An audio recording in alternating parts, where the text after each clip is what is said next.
మహబూబ్నగర్ జిల్లా కురుమూర్తి బ్రహ్మోత్సవాల సందర్భంగా కురుమూర్తి స్వామికి డీకే అరుణ దర్శించుకున్నారు. ఇక ఆమెకు ఆలయ మర్యాదలతో అర్చకులు స్వాగతం పలికారు. కురుమూర్తి స్వామి జాతర సందర్భంగా ఆ స్వామివారి ఆశీస్సుల కోసం వచ్చానని డీకే అరుణ తెలిపారు. కురుమూర్తి స్వామి ఆశీస్సులు పాలమూరు ప్రజలందరిపై ఉండాలని కోరినట్లుగా చెప్పారు. ఎన్నికల నాటి స్వామివారి మొక్కులను తీర్చుకోవడం సంతోషంగా ఉందని చెప్పుకొచ్చారు. ఈ జాతర ప్రారంభం రోజే రావాల్సిందే, కానీ కొంత బిజీ షెడ్యూల్ కారణంగా రాలేకపోయానన్నారు.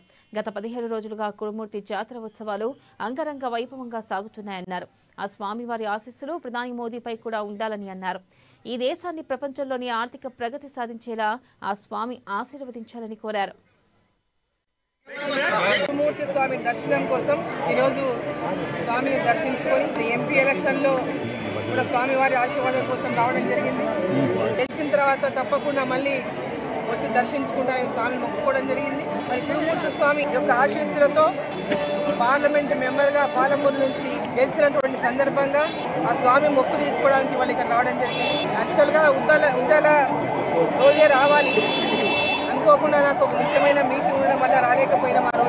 ఆ రోజు రాలేకపోయిన కారణంగా తర్వాత పైన ఒక కొన్ని కార్యక్రమాలు కంటిన్యూగా జరుగుతున్నటువంటి నేపథ్యంలో మళ్ళీ ఈరోజు పార్లమెంట్ ఎల్లుండి నుంచి ప్రారంభమవుతున్నటువంటి సందర్భంగా స్వామివారి దర్శనం చేసుకుని మరి పార్లమెంట్ సమావేశంలో హాజరు కావాలని ఈరోజు కురుమూర్తి స్వామి దర్శనం చేసుకుని రావడం జరిగింది.